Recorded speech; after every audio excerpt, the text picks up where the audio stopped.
The next morning I had breakfast that Emily had brought me from the table and near to the window. "How does it taste, lady?" Emily asked me gently, looking at me. The quality of the meal had improved significantly, unlike before. It was like the aftermath of yesterday's work. The chef woke up early this morning and cooked himself. It sounds like my breakfast so far is not made by the chef himself. Emily immediately shut her mouth and took a breath at my pick point. "I'm not trying to blame you, so relax." I put down my fork for a moment and looked at Emily. "I know you've been trying so hard for me. Oh, lady. I'm going to hug my man for sure. Don't worry, as much as you've tried, the rewards will follow soon." Emily burst into tears at my words with a bucket full of emotion. "I've never asked for compensation. From now on, you're going to act modestly." It was just after breakfast. Soothing Emily, the butler came to visit. "My lady, did you call me?" Standing in front of the door, he bowed politely. I nodded roughly. "Come in, excuse me." The butler came before me carefully. "Thank you for the attic." "I'm just going to say thank you. I'm glad you did." I smiled at the old butler's face, which seemed tense, then his face brightened up. "Did you enjoy the fireworks? It certainly starts earlier than the last festivals." "Yeah, well, I didn't even get a good look at the fireworks because of fighting with Leonard. But I couldn't bear to tell the truth with a look of anticipation." "The Duke has ordered you to open the door whenever you want to climb the attic." "Really, that's good news." "Of course, I don't think I'll ever climb there again," and I answered without a soul. Then the butler went further and delivered a shocking sound. "And Master Derek also makes sure that you can have a luncheon together whenever you want." "That's enough. I called you today because I had a question to ask." I hurried to block his words. It was also something that would never happen again and again. "What do you?" The butler looked puzzled. I asked what had been bothering me since I had cleaned up Leonard yesterday. "How's Eccles doing?" "I think I asked the butler the other day if it's Eccles you mean, the slave you bought?" Slavery, the naturally flowing title, hardened my face. "You don't call him that in front of anyone else so far, do you?" "Oh no, I made a mistake for a moment. I'm sorry, miss." The butler shook his head hurriedly at the cold voice. "Yesterday, I, well aware of what he cared about me in many ways, decided to be generous with a minor slip of the tongue." "Where is Eccles staying now?" "He's staying at an apprentice's quarters next to the Secretary of State." "Who was teacher assigned to him?" "The apprentices who enter the family's knights are assigned teachers to serve as seeds. Based on what happened yesterday, I guessed that the teacher of Eccles would be Leonard." But I was dumbfounded by the words returned of the butler. "He cannot have a teacher, Mississippi." "What? Why isn't he a slave?" The butler just opened his mouth after a little bit cold, as if he had thought of my reaction since the lady insisted strongly that he would become your escort. The little Duke made him as an apprentice to the family, but it meant that it was more difficult than impossible. I felt empty and leaned my back weakly on the chair. There was nothing wrong with what the butler said. I paid a price and bought Eccles from the slave market, not from the order. How can I dismiss his slavery? My question made the butler look perplexed. "There's a way to buy a new identity, or to be recognized for its brilliant work. But neither will be easy. He's from a defeated country." I was at a loss for words due to the remarkable identification gap I felt. How did Eccles become an official knight in the game? I mused up the contents of the game. Eccles got to the position of the sword master with a bloodied effort, but he had to hide it and stop at the escort of a fake princess because of his origin. But after the appearance of the FL, she becomes increasingly disliked by Penelope, who bullies her. And he is freed from slavery in recognition of his contribution to stopping a wicked woman who was trying to kill a woman in her bed and finding evidence of it.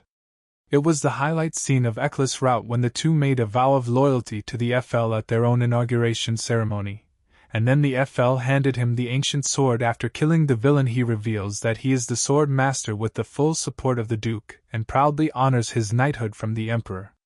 Thinking of Eccles' success story, I suddenly frowned. Then when did he become the sword master? Originally it was the Duke who brought him. It was bought at a slave auction because it was noted that his swordsmanship was outstanding, so even though Eccles was very good, he could not have reached the level of sword master alone. Then the Duke, who knew his potential in advance, trained him as hard as he could. Thinking that far, I suddenly opened my mouth to a creepy family. Then I'm in big trouble. She brought him here to use him as an escort, and left him alone without knowing if he had a teacher or not.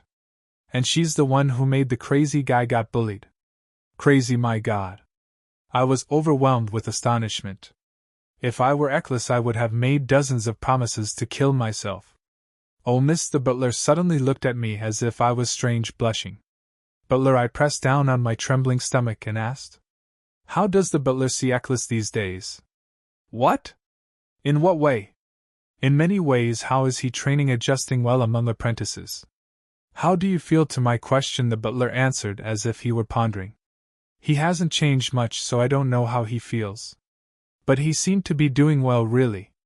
Well, it would be much easier to get by than the cramped cage that holds the slaves, and he'd be very grateful to you. I was visibly relieved by the butler's answer. He said the right thing for the first time in a long time. I have seen with my own eyes the iron bars that kept slaves in captivity, as if they were keeping animals in the auction house. Yeah, it's much better here than the auction house. I nodded, but my happiness circuit was that far. Of course, there are some complaints or suggestions from other apprentices.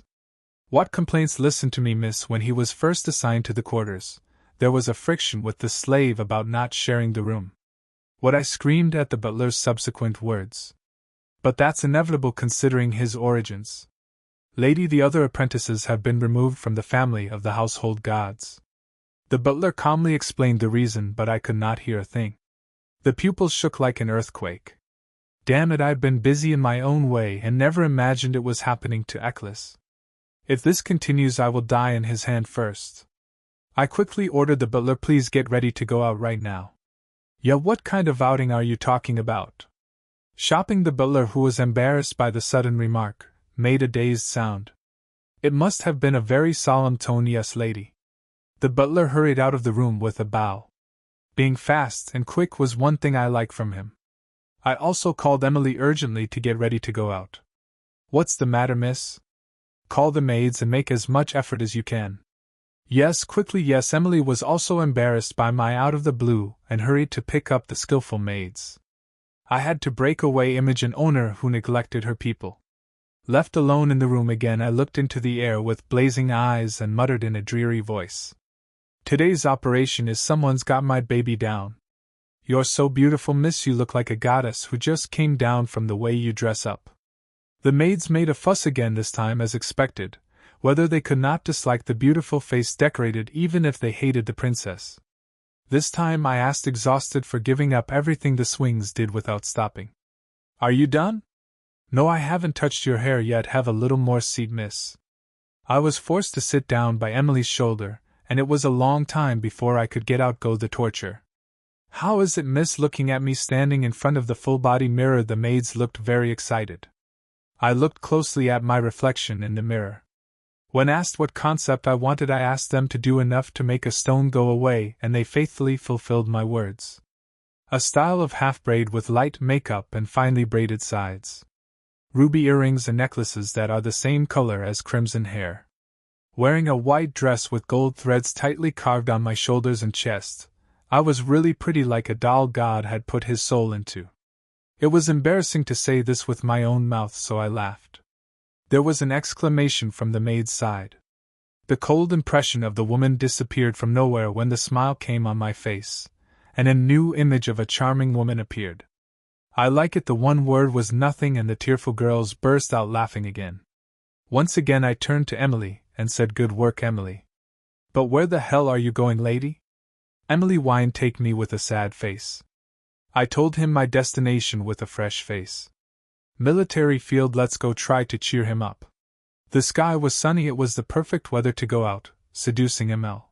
Arriving at the military field, gently waving the fan Emily had brought, I did not go straight in and checked it far away. Eckhart, the sword of the Empire, could not interfere with the knight's time because he considered it very important as the title. I don't even want to get stabbed like last time. Fortunately, this idea was right. Training was done under the Maritime Affairs Department. I hid among the trees and peeped at the military field. There were also groups of people training in pairs, and some of them dragged heavy metal blocks around the military field to death. He also held a wooden sword and practiced cutting a scarecrow. Most wooden swords belonged to apprentices. I looked around there for Eklis. And when I finally found him, my expression immediately rotted. Why is he alone in such a miserable mess? Unlike other apprenticeships lined up in a row, he was training alone in a faraway place. I expected that he was being ostracized, but when I saw him with my own eyes, I felt mixed up. Watching him train, however, made me think so. The men who had just become boilers practiced stabbing and hitting the vital points of the straw scarecrow.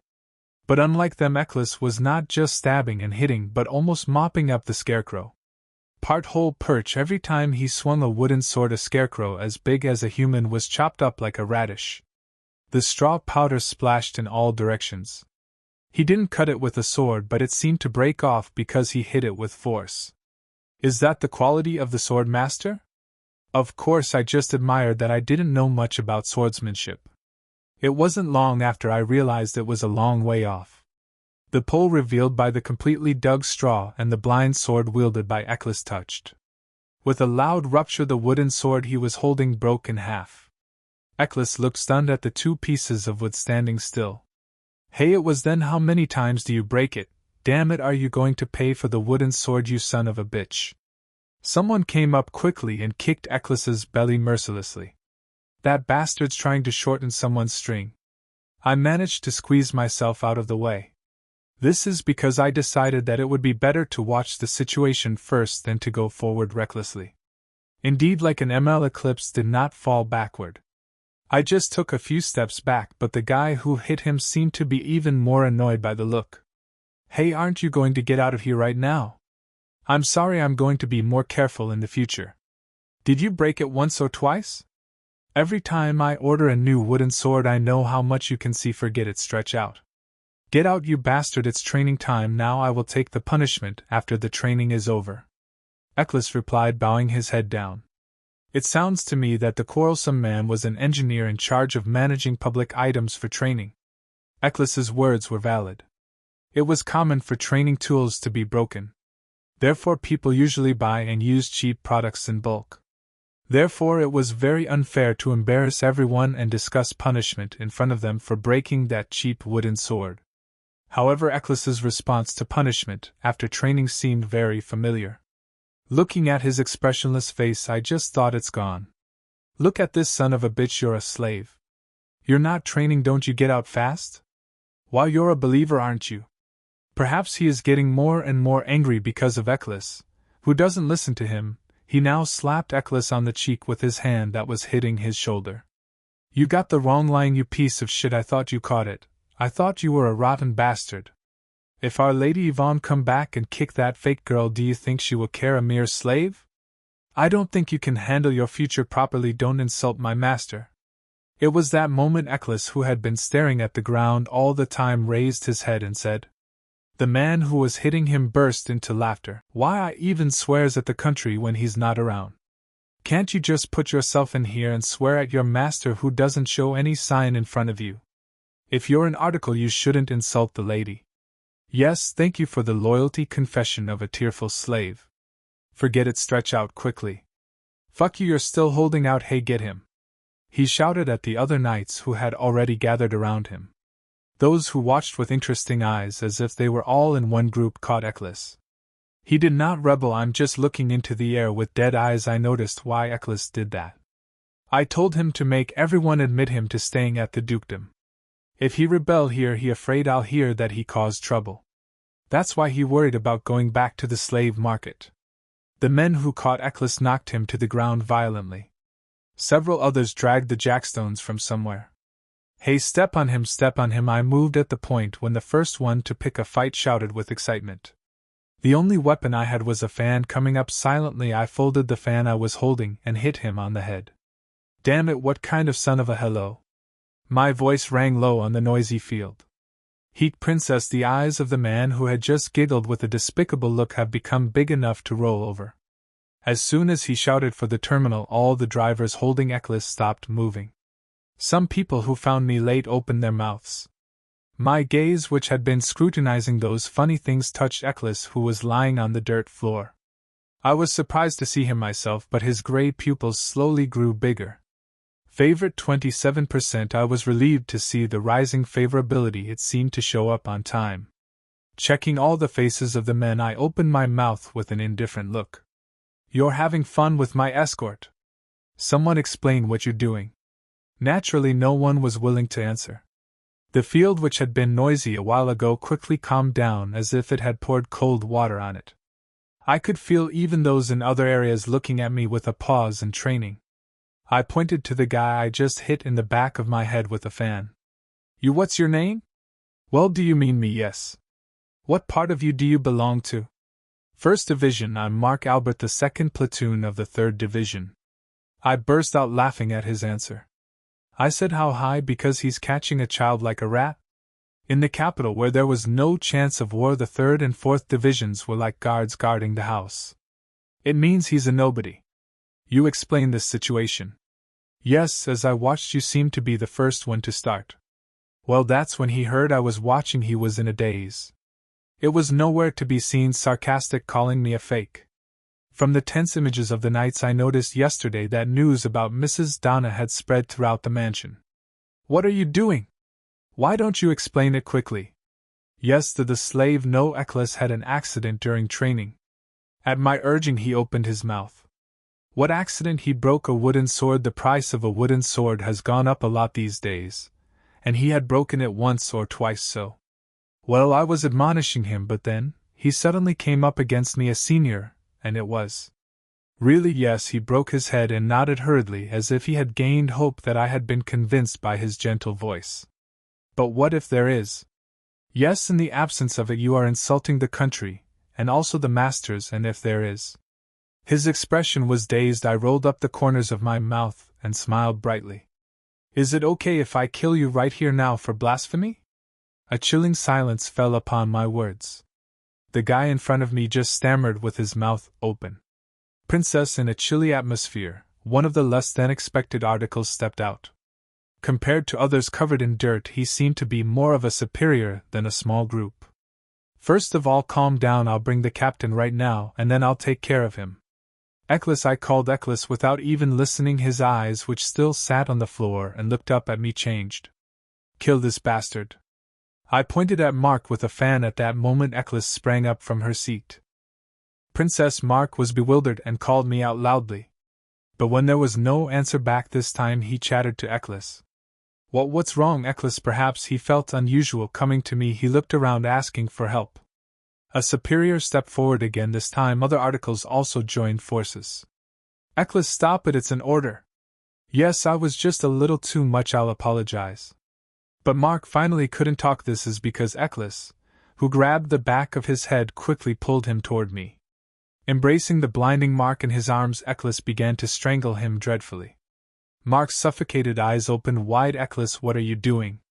Stop it! The knights called him in full of astonishment, but Eklis remained adamant. Even though they saw a slave strangling his colleague, none of them rushed forward.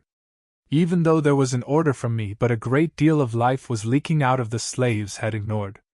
No, meanwhile, Mark's tongue stretched out of his mouth.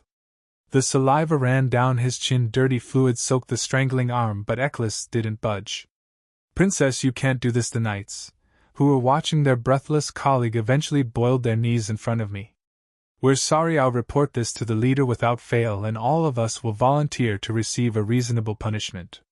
Dear Princess, murder is strictly prohibited within the Knights of Eckhart. I poked at my ears, wondering where the dog was barking. It was something I learned from Leonard yesterday. Princess, when Mark's eyes finally turned upside down. Stop! I raised my hand and ordered him to stop. Eklis, who seemed busy strangling him, immediately unfolded his arms as if he had waited for my hand. A man who fell on the floor grabbed his neck and coughed violently. I was inwardly surprised as I looked down at it with an expressionless face. Because I didn't know Eklis would immediately fulfill my orders. I thought you tried to kill me the whole time. Of course, I didn't mean to kill Mark. It was an order issued with the determination to use a ruby ring on my left hand. After you've strangled the bully, I won't be offended by using the controls.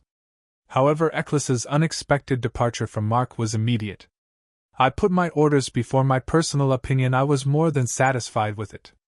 Didn't you say that if the real princess come back she will kick out the fake and can't take care of him? I glanced around the frozen area. The expression of the knights, which had already been hardened, became more rigid in my words. But would it be faster for me to be kicked out, or would it be faster for you to be fired? I laughed as if I were joking around, stretching out the end of my words. It was then. The dukedom has reputation due to deteriorating relations with the neighbors. A system window popped up before my eyes. Unfortunately, fame has fallen. But the knights were not the targets, so it was none of my business. I turned to the real target. Eccles, come here. He came up to me immediately.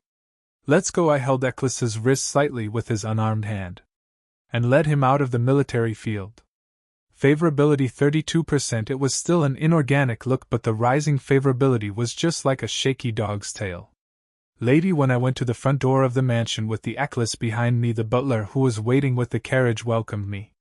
You are very beautiful today. Are we ready to go out? Yes, I have prepared a carriage with defensive and tracking magic. You've already got the escort. The butler glanced sideways at the Eccles behind me and continued. I've assigned you a magician of the Mabuman clan. In case of an emergency, we'll teleport you to your mansion. Like Winter, the wizards did not reveal their identities well. Therefore, the price used was very expensive. It's rare for a royal family to use a wizard as a horse when going out. Are you sure you're a duke? I was delighted with the treatment that was getting better, but I pretended to be insignificant. Good work, butler, and this whether there was anything left. The butler took something out of his arms and handed it over. The duke told you to have a good time because it's been a long time since you went out. It was a blank check. I looked at it in surprise, not knowing that the duke would care so much about yesterday. If you knew I was on my way back from throwing a bomb at the military field, you wouldn't give me something like this. I hesitated whether I should take it willingly. It was the butler who instigated me like that. Take it, miss. You haven't even called the merchants these days. Yes, well, I can't help it. I gave up my hesitation and gladly accepted it. Tell him I'm very grateful, of course. I turned around and walked to the carriage that stopped. Eccles, who had been standing without saying anything until then, suddenly followed me. Standing in front of the open carriage door, I reached out to him silently. He just stared at my hand. Maybe it's because he's been left unattended for too long since I brought him here. Eccles didn't seem to even think about escorting me like a real escort. Fool, this is when you have to escort, lady. I winked at him, then the gray eyes shook slightly once. But I'm a slave. No, I corrected his words immediately. You're my escort now. Then what should we do now? I gently waved before him. It was a left hand with a ruby ring stuck in it. Suddenly Eccles smiled quietly. He held my hand and leaned slowly. He kneeled on the floor with one leg bent, and even the butler did an amazingly perfect job.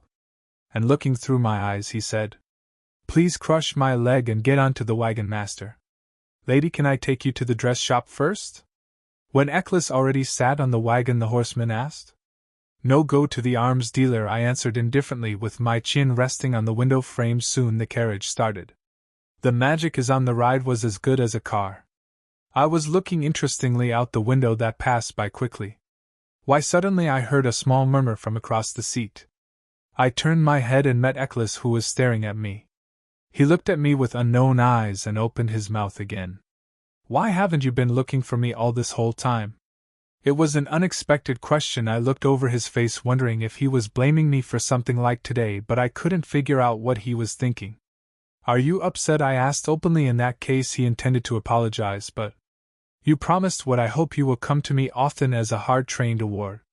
Oh, I managed to swallow the groans that burst. I forgot why I didn't find him. The memory of the rainy day, the eerie. I've been waiting for you every day. Not knowing what I was thinking, Eccles muttered in a whisper. Would it be because of the mood if the expressionless face just now looks a little sullen?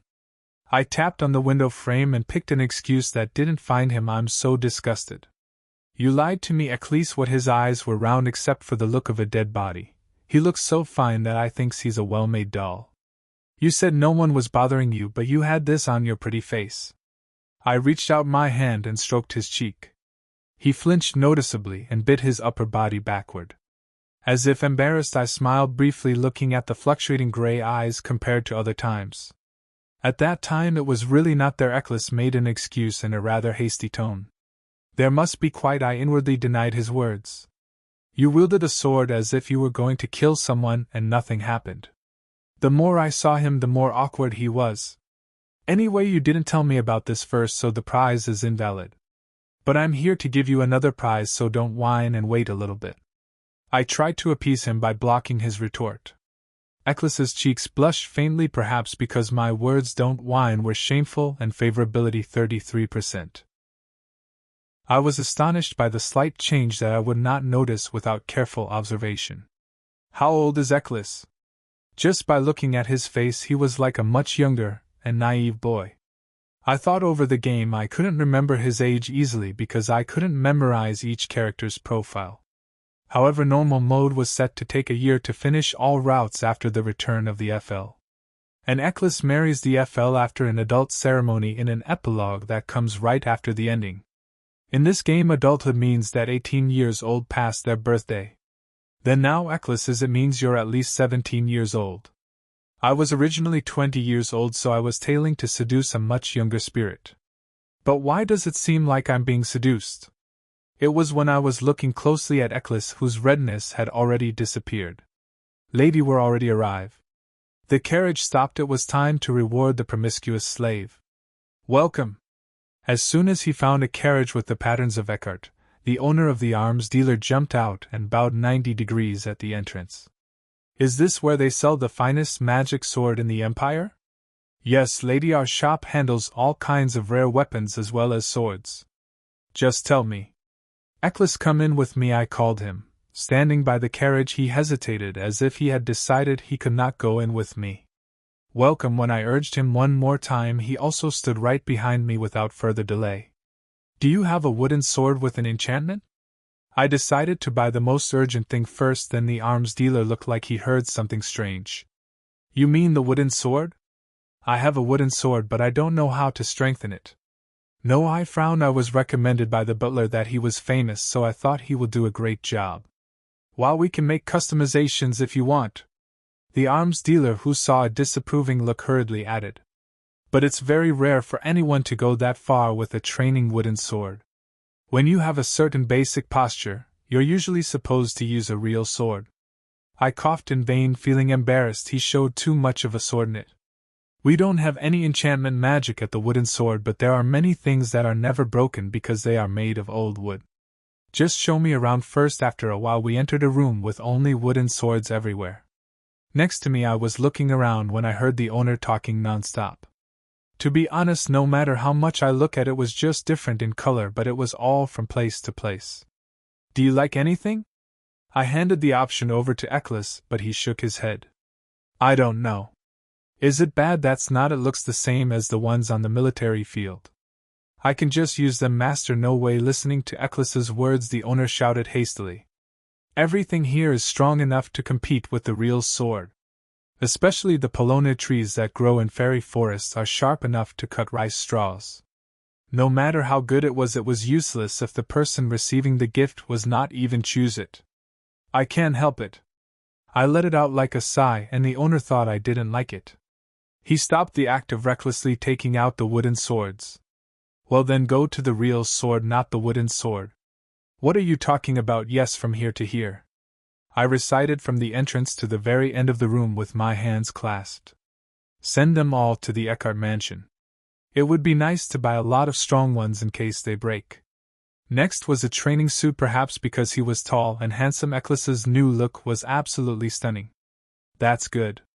I snapped out, looking around him. Once an excited arms dealer spat and flattered. Of course, these are the best items in the capital city. Do you like it?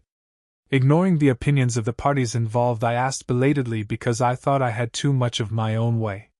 Eccles stared at me and asked me back with an expressionless. What about you, master? Is master like it? Somehow I had a hunch that if I did I would say no right away. I only chose what I liked, and of course I like it. I'm asking how you are, Eccles. It wasn't empty words, so I added with a small smile. I don't have to wear them. If master like it, then I like it too. Really? So I was overjoyed at Eccles' hearty answer. Send me 3 of these in all kinds. Yes, of course, that's what it is. The arms dealer's mouth opened wide at my words.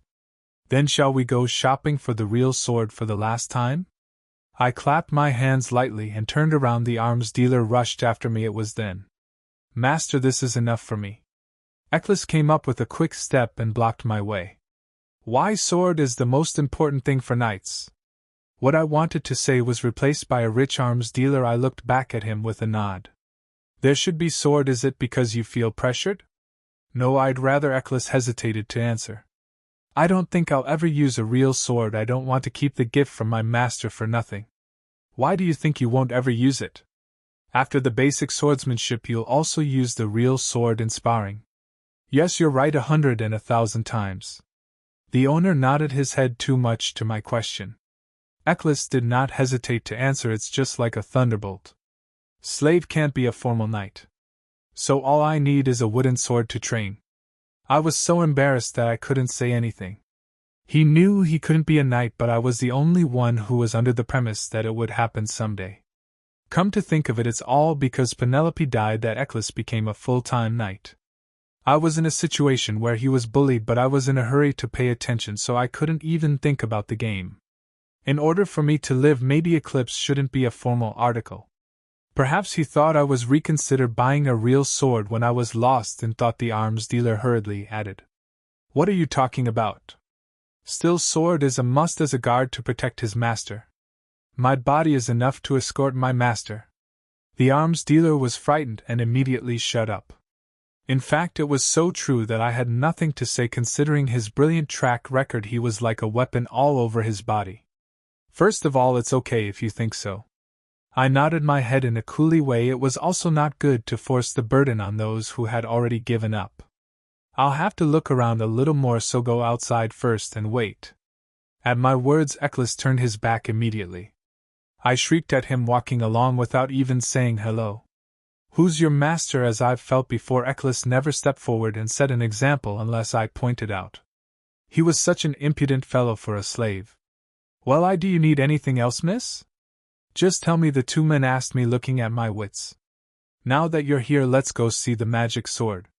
Yes, this way, please. The arms dealer was pleased with my words. It was worth it because it was the main item for sale. Certainly the place where the magic sword was displayed was much larger and wider than the others. The number of swords on display was also enormous. I looked round the swords with admiration, from small daggers to large swords the size of my body. There were many different kinds, but the decorations, cuts, and handles were all splendid and magnificent. It's just too conspicuous. Is there anything simple?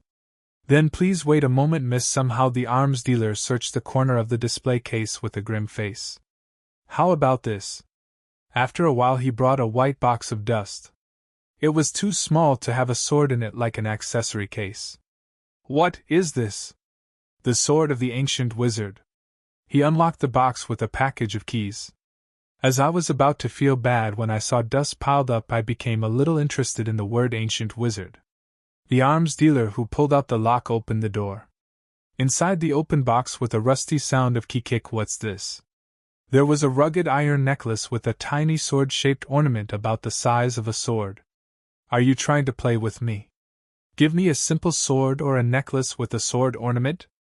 Moreover, the sword-shaped decoration did not have a single jewel attached to it, far below the aesthetic standard. I frowned violently, then the arms dealer waved. Oh no way, then what is this? Here, if you hold the handle of the sword and blow in your mana, the sword-shaped decoration turns into a real sword. The arms dealer handed me the handle with his index finger and thumb and urged me to hold it. I couldn't believe it was easy to turn sword like a baby's toy. I asked, still with a doubtful look. Then it doesn't mean that those who don't have magic can't use it. The long-trained knights are bound to operate mana little by little. Otherwise, you can't use the magic sword. He also made it obvious that he didn't know much. I quickly turned the subject around with a dry cough. I don't know if Eccles has magic. Don't worry, miss. I've been selling weapons in the capital for decades, I assure you. That slave. While he was talking in a sly manner, he changed his words in a hurry at the sight of my eyes. Not but the spirit of the escort was great. I've been running the arms dealer for 30 years, but I can't believe I've ever seen someone who's been spouting such a horrible aura. Really? Yes, of course. I was itching to brag he's going to be the sword master, but I held back. In fact, this sword is so rare that we've been trading on the black market for a very high price. But it's also too expensive, and knights usually look for fancy swords first. The arms dealer whimpered, my poor baby. Although this sword doesn't have any special enhancement magic, it is made from a rare mineral. How the hell they make it was made of steel from the mines of the extinct dwarfs a long time ago. Is it good? There is still no way to make it same. It's their secret.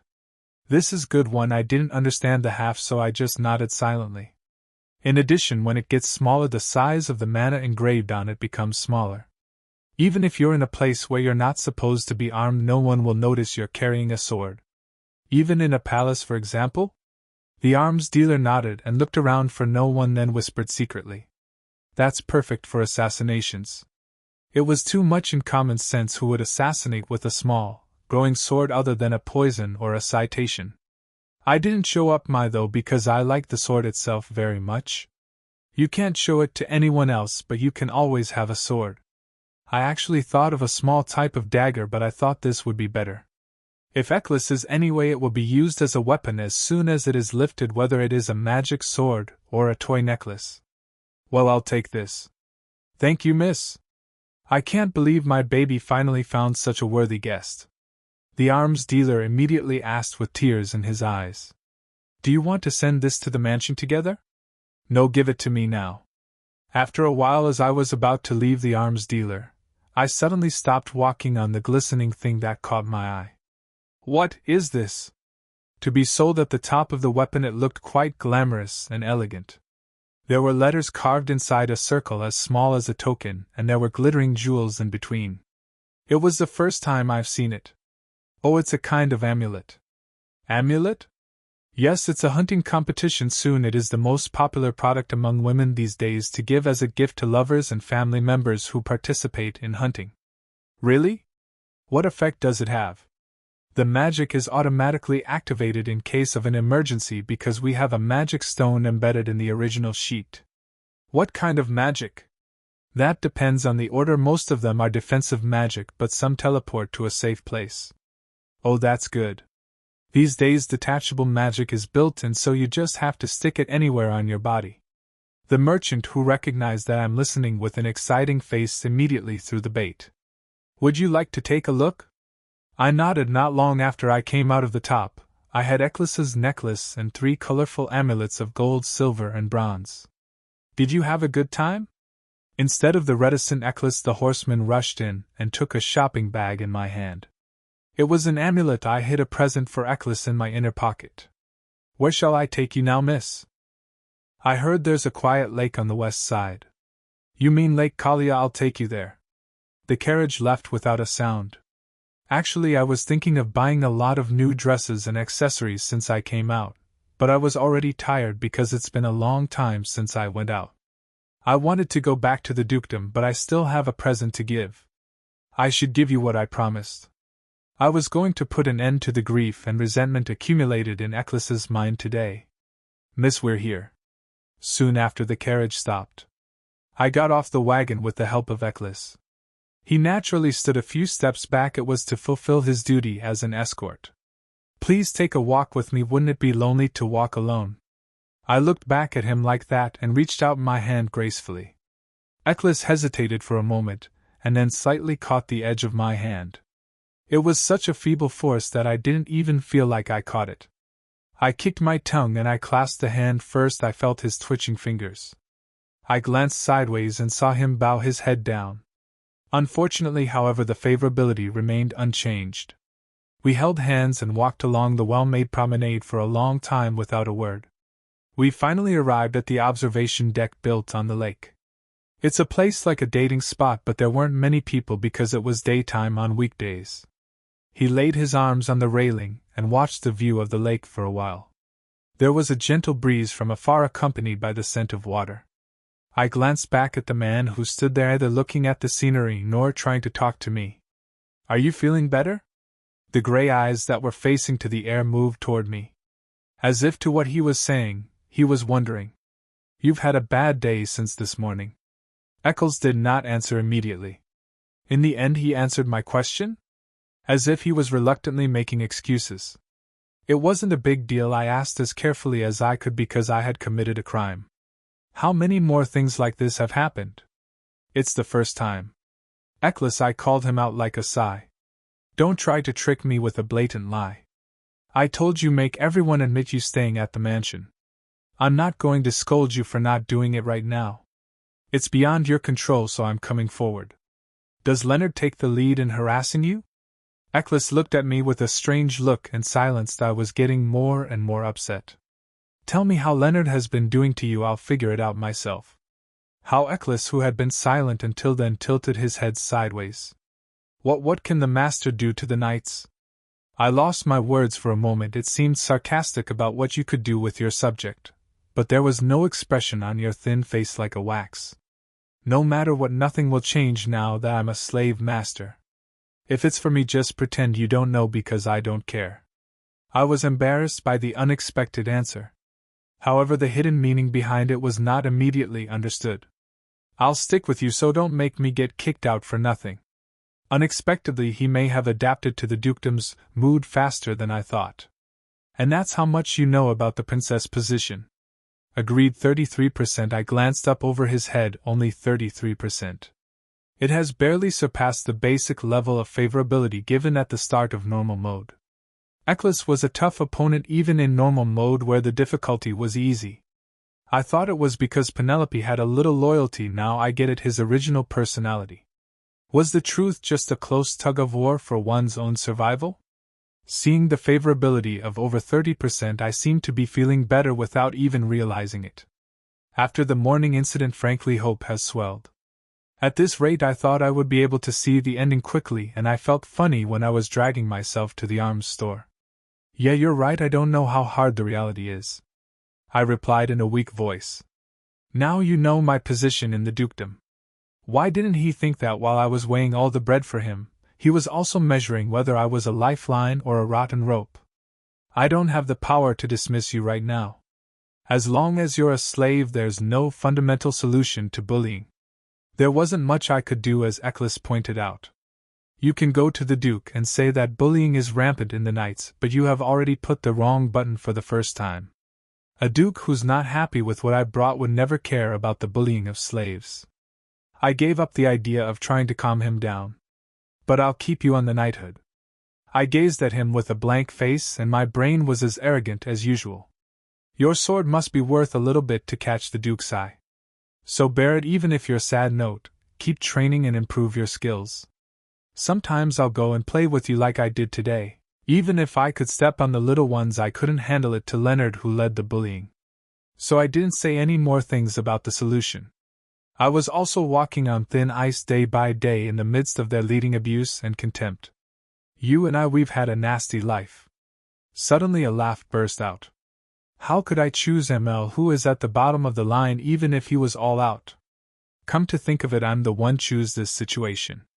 I knew that it was easier to win favor of the one who had nothing than the one who had a lot of things. Come on, take this. It was impossible for me to give a surprise gift with a lovely face like a woman in normal mode. I relaxed my grip on the necklace and held it out to him. It's like a toy, but it's a sword. Hold on to the handle and give it a try. Eklis looked down at the necklace that came out of nowhere at me with a puzzled look. I couldn't believe it was a sword. Quickly. At my urging, he reluctantly lifted the sword with his thumb and index finger. It was that moment. A bright light came out of his hand, and at one point Eklis had a long sword in his hand. Eklis looked at the sword protruding out of nowhere with his big eyes. Unlike other swords, it looked rugged without a single jewel or ornament, but the light flowing through the blade was unusual. I thought I could get a 10 times refund if I got cheated, but it was real? Whether it's because he is an ML Eklis, wearing a new training suit and standing with a grand iron sword in one hand, is quite stylish. No one can imagine him being a slave. I could feel the occasional crowd around him glancing at him. This is why, Eklis asked, looking down at the sword in his hand. The voice from him sounded somehow clogged. I opened my mouth with a hint of his majestic iron sword. In the Inca Empire, it was unreasonable for a defeated slave to wear a sword. But if you don't change your mind to take me as your master, the article I'm going to keep next to you're the only one. Eccles's pupils expanded even larger than when he found the necklace turned sword. What will you do? Originally I was not planning giving him sword and threatened him like this. Like the FL of normal mode, I intended to recite a touching line, saying, "No matter who you are a knight to me forever." I'm so touched by my subject that I'm frozen to death. From the time I brought up the subject of bullying, I swallowed my tears in a tumultuous atmosphere, culminating in threats. Choose whether you'll get the sword I give you or keep being enslaved. Eccles only glanced at me and there was no answer. I had given up halfway. If he didn't take it, I was going to take it back and give it to him as a duke or Derek as a gift.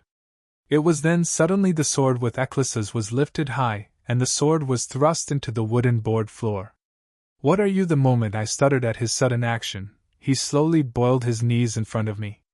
And he rudely grabbed my hand, which had been lying at random, and clasped it tightly in his grasp. "As your only sword, I pledge eternal obedience and loyalty." Eccles bowed slowly, muttering the words. The dry lips touched the back of my hand. The first touch with ML was a slight temperature that was neither cold nor hot. But I didn't even feel him right. "I swear eternal obedience and love as your only sword." Wasn't it too early for the two for a loyalty confession? In normal mode, Eccles's vows to the FL were distinctly different. Anxiety swept over. But favorite 40%, the soaring popularity weighed down on the unknown anxiety at once. The situation is just different. So Comforted looked down at Eccles, kissing on the back of my hand. I could see the neat top of the grayish hair. "Don't betray me, Eccles." I mumbled my heartfelt words for the first time to my naked man. Betrayal only mean death. Everything bought from the arms dealer was delivered to the dukedom. The next day, when the workers saw the boxes piled up like mountains in front of the gate, the employees opened their mouths and signed. "Lady Penelope, well, what's all that?" It was only after I just got up and washed my face when the frightened butler hurried to the room. "What, you said you'd been out for a long time, but—" The butler was unable to speak at my question. "What weapons did you buy so many? In particular, there are more than 60 boxes full of wooden swords." "Well, it doesn't seem enough." I shrugged, recalling what happened yesterday. The butler was silent for a moment. He looked at me with a look as if he were looking at an immature child and sighed, and then he opened his mouth again. "You have such a beautiful mind for worrying about the knights, Mississippi. The Duke don't spare money on the knights, and so are the wooden swords. There's still a lot left, so you don't need to buy a new one. Who cares about who?" Listening to him, I tilted my head. Meanwhile, the butler added with a look of regret, "It's been a long time since you've been out, and you should have bought more jewelry than that. Or a dress or something, butler. Something must be wrong." I corrected his idea with a frown. "They weren't bought for the knights of the family." "What then? It's a gift to my escort." He stammered back to see if my big actions were unbelievable. "Well then, all that stuff the butler must have heard about yesterday's commotion." The butler's face, which had been stained with embarrassment by my words, suddenly darkened. "Well then, people who swear at me will say I somewhat pretty and ask to buy weapons?"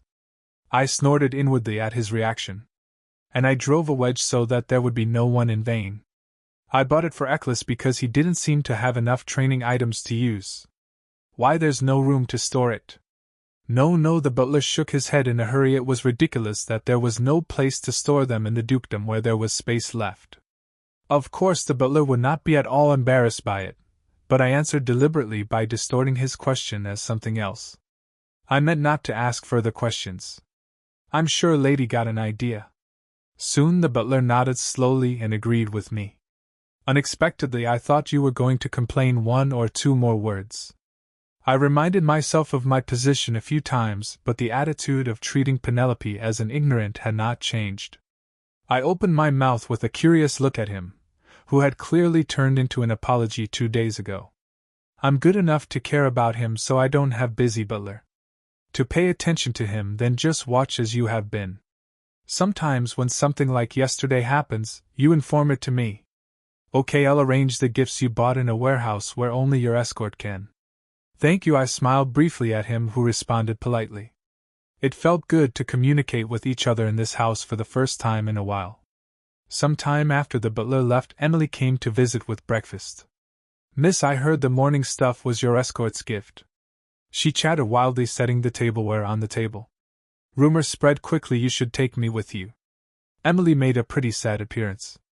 A maid in charge of the nobility is an inseparable.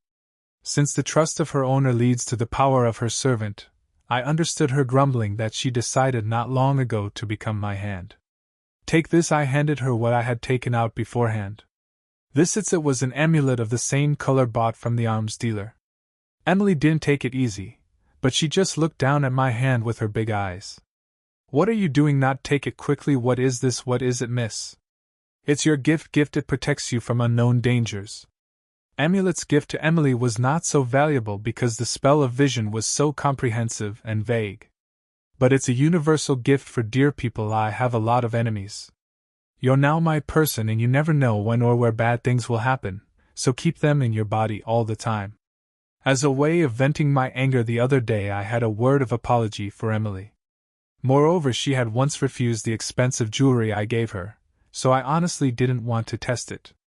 If she refused even this, I thought she might have another plan. "Miss," but Emily, who raised her head, cried and called me. "Well, I've never received a gift like this while I was working for the Duke. Really, it's so pretty. I'll treasure it. That's a relief. I will serve you harder in the future, really." She swore her allegiance several times with a determined look. When I saw it, I felt a long way off when I first came here and was stabbed by a needle. It was then. Has gained a reputation for +5 due to improved relationships with his neighbors of the Duke. A white square window popped up in front of my eyes, and my reputation, which had fallen not long ago, was restored. "Thank you, miss, thank you so much." I thought about it every time, using Emily's back-stretching voice as the background sound. If it's going like this, how good it is. Once in the morning, the butler visited my room again in the afternoon, with a message that the Duke is calling. My father? Yes, I was in agony for a moment. I was not the agony of why the Duke called. Because there's so much things to call about. It's because I haven't prepared for the biggest fuss yet. The fight with Leonard? Or the one with the military field assaults? Or is it because I bought me a bunch of weapons with the paper check? In fact, the second one was the most suitable. Leonard wouldn't have told him that he had a fight with his sister at that age. "I used the money I gave you as I wanted, but I was wondering what to say." "You don't need to feel so bad." Perhaps my thoughtfulness seemed to be worrying the butler, insinuated. He gave me an indication of the status of his work. "Let's go for now." I got up without thinking more about the words. "Father, I heard you called me." As I entered the office with a light tension, the Duke, who was sitting on the sofa, welcomed me. "Yes, sit down," pointing to the opposite sofa. What changed so much after I became a princess in the game was that the Duke no longer condescended me. That means I don't have to kneel down and beg. Without hesitation, I walked and sat opposite the Duke. He took out the cigar he was smoking and asked, "Would you like tea?" "I'd appreciate it if you'd give it to me." Shortly after the Duke rang the bell, the maid brought a simple refreshment and a light steaming tea. "That's enough. Get out of here." The maid, who was about to pour the tea in front of the two of us, bowed politely to the Duke's dissuasion and went out. Again there was an awkward silence in the office. Come to think of it, it's my first time having tea time with a character. Every time I came, things were clear. To save lives and leave this place quickly. But apart from my innermost thoughts, no one treated me as an equal person. Now a slightly better attitude was reassuring, but on the other hand bitter. During this thought, the owner of the mansion took the initiative and poured tea into the cup with a kettle.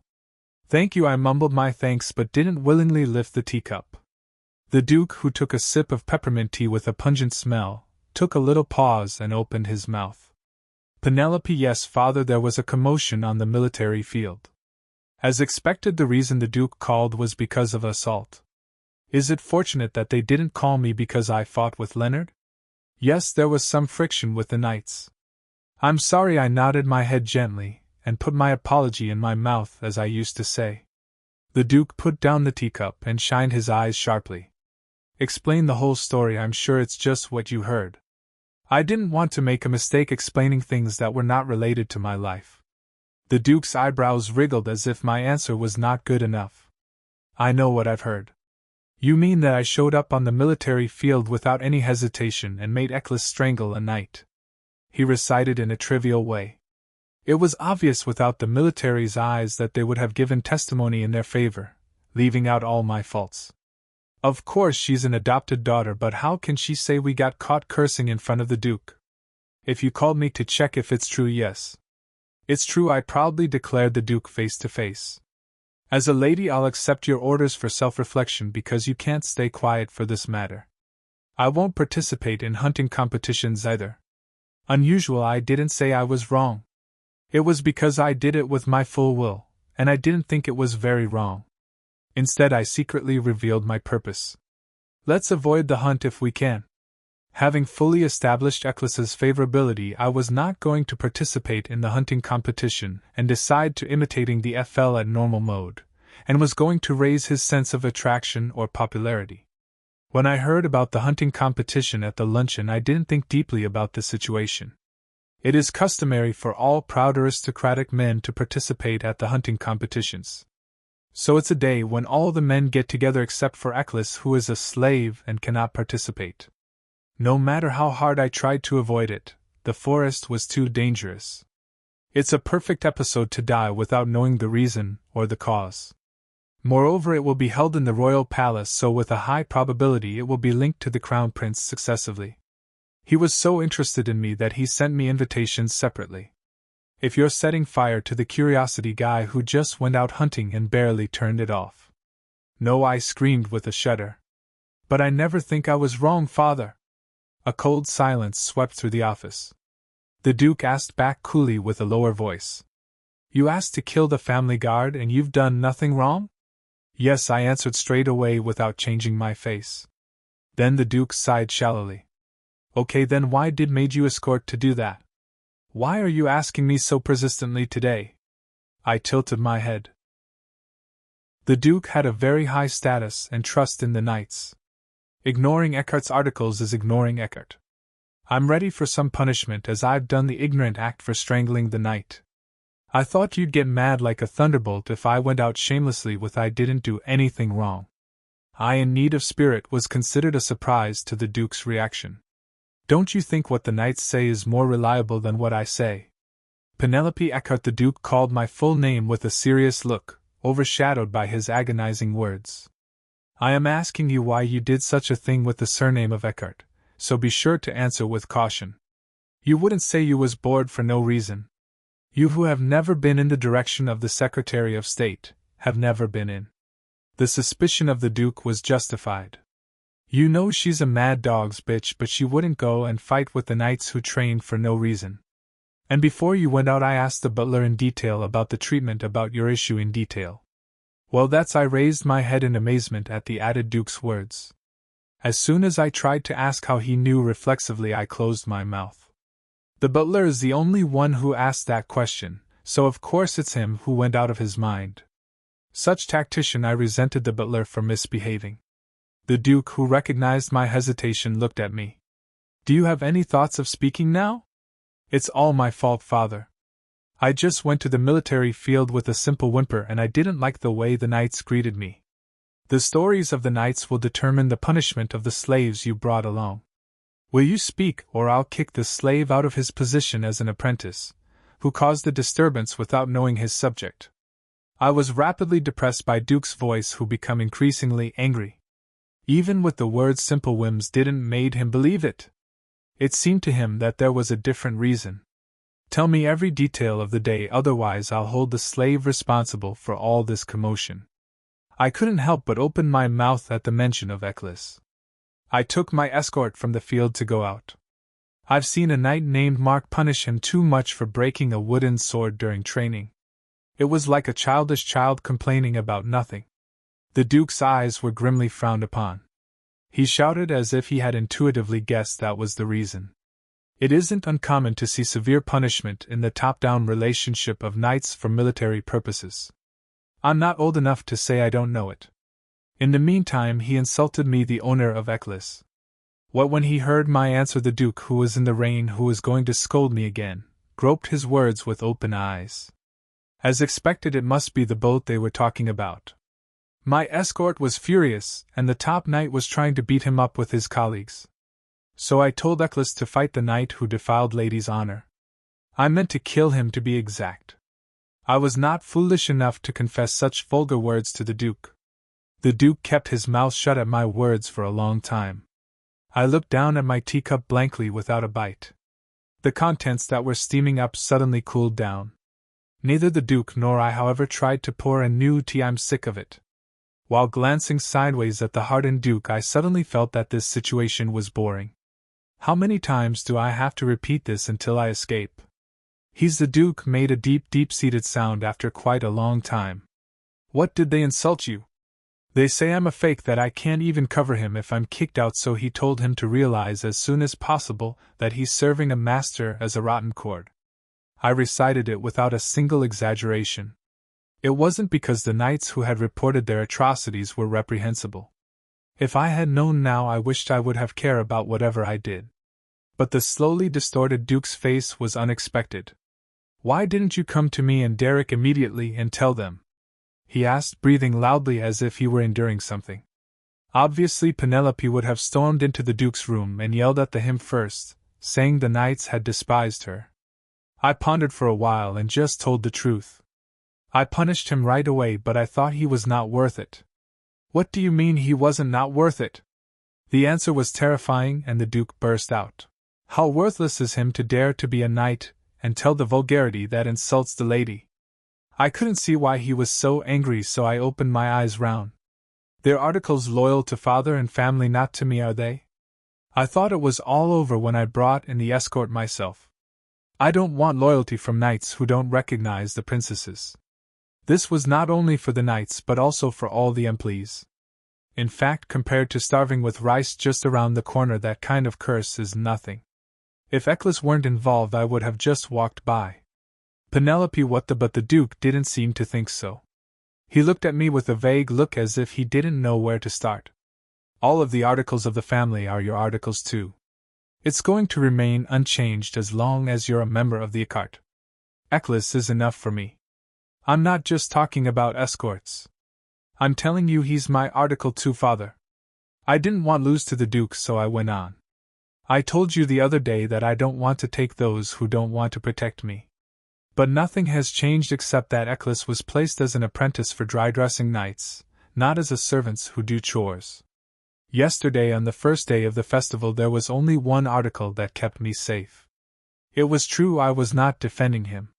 Those who did not respond or even pretend dry by insulting human would never been my knight. The Duke breathed a deep breath with a dim face, as if he could not think of any more to persuade me in the sight of my eyes reciting. He asked quietly, rubbing his eyes as if this conversation was a little tiring. So did you buy 600 wooden swords for yesterday's work? There's 600. I didn't know because I haven't counted every single one. It was a bit funny because I thought I could see why the butler came up to my room in the morning. I've decided to imply that I'll have Eccles as a knight. I felt sorry for him, so I bought him a magic sword. Penelope Eckhart using blank check for such a place. Don't be so hard on me, father. I stuck out my lower lip, interrupting the nagging. You gave it to me to relax my feeling. To look like a lovely youngest daughter. It was an imitation that I tried because I didn't want to hear any more nagging. After adding coyly, I gulped down the cold tea because my mouth is dry. You're not going to make a fuss about me stopping you, are you? I used to be a sucker for acting cute. But if the Duke was so angry about yesterday, I was going to give him a present and act cute. There was something wrong with the order and the situation. Why am I always like this? Over the teacup I was holding, swallowing my tears, I looked at the Duke's countenance. You want catch a cold, so you drinking cold tea. When the tea comes warm, drink it again. Fortunately or unfortunately, the Duke might look at me disapprovingly drinking tea, but he was not angry anymore at me for telling him to stop nagging. He soon called the maid with a calm face and ordered her to heat up the kettle. That's a way to work. I was relieved at heart. Last time, I'm glad I thought of a contingency plan after the conversation with Leonard, which can't be resolved even with an apology. After reflecting on the FL of normal mode several times, it was not the answer to just apologize like a pushover in every situation. The difficulty of hard mode is getting harder. From now on I have to differentiate myself according to every situation. It was when I was lost in such thoughts. Penelope, the sudden call awoke me from my thoughts. Yes, father, I don't think so, but the Duke grazed his brain. It can't be slaves. Yes, even if he gets his status confirmed, isn't he from a defeated country? What I stuttered with embarrassment at the unexpected remark. However, the Duke that connects the words was serious about what he was thinking. You don't know what greed he's hiding behind his fair face. I think there's 1 or 2 people who's after Eckhart's only princess. Father, I called him one after another in embarrassment. You think I'm keeping Eccles to be a government? Then it was a very serious misunderstanding. He might kill me at any moment. What a fair face! Every time I lose his favor, my heart falls with it. Embarrassment quickened my speech. I know I'm not as good as the rest of the world, but I'm not that thoughtless. I'm saying this just in case when I see his face as fine as a girl. It's not a novel. What kind of escort would want him to be? And I'm not the type of person who attracted to people younger than me. After all, the MLS owner is FL. Besides, I'm going to see the ending before he even reaches adulthood and leave here without looking back. The Duke was embarrassed and coughed in vain to see if he felt something amazing. Yes, I'll believe you say so. Don't worry, father. It'll never happen, never. Vain expectations and useless feelings will only hinder the escape. I don't miss this moment and push ahead. If you're really worried for the time being, I will not going out anywhere, and I'll on probation in the room. Since you've been proficient enough, make sure you participate this hunting contest. What? But don't just stay in your room, take this opportunity to get along with your peers. Reduce that nasty temper a bit. The Duke clapped his tongue. A sudden surge of resentment rose. He think I'm stuck at home because I'm happy to see someone. I couldn't get over my last lingering regret. But father, yesterday it was very big. I've caused a problem. What's the problem? It not going to change. Alright, then let's stop talking about it. The Duke gritted his teeth and then suddenly stopped talking. I seemed to be self-conscious as I thought he would curse badly if I did more. First of all, I've asked to strangle a precious knight, and it's not going to be a good thing to change. That's too much. I pouted my mouth. Nevertheless, it was sad to have to thank the Duke for stopping his anger at this point. I was given a terrible punishment to participate in the hunting competition. Take this. It was then the Duke suddenly leaned over and lifted something from the floor. It was a big, luxurious wooden box. I didn't know it was there because it was covered by a table. As if quite heavy, it made a heavy noise from the box on the table. Looking closely, it was not just a regular box, but a box for storing something. It was because there was a handle and a lock button on the top. Then the Duke, who unlocked all the locks, opened the box and turned it toward me. I was surprised to see the stuff in the box that was showing up in front of me. A magnificent silver crossbow, which is seen in medieval movies everywhere, was placed on a fluffy cushion. It has shiny color like a new one. The elaborately carved patterns and glittering jewels in places looked expensive even at a glance. It's your crossbow that I left for care. My eyes suddenly brightened. Reward 1 magic crossbow has tamed. Reward what? When I looked at the square window that suddenly popped up, I suddenly remembered that I had forgotten it. In compensation, Renaud's affection plus 3% and a crossbow. This was the crossbow I got from a quest with that damn Leonard. I was so dumbfounded that I could not help but sigh. But the Duke said triumphantly whether he took it wrong. This time I've done more for safety. I looked down at the wooden box again at his words. The crossbow was more like a magnificent ornament to hang on the wall than a weapon. You said it was for safety, but do you made it impossible to shoot at all? By the time the thought had gone so far, the Duke had reached out and picked something up as if denying it.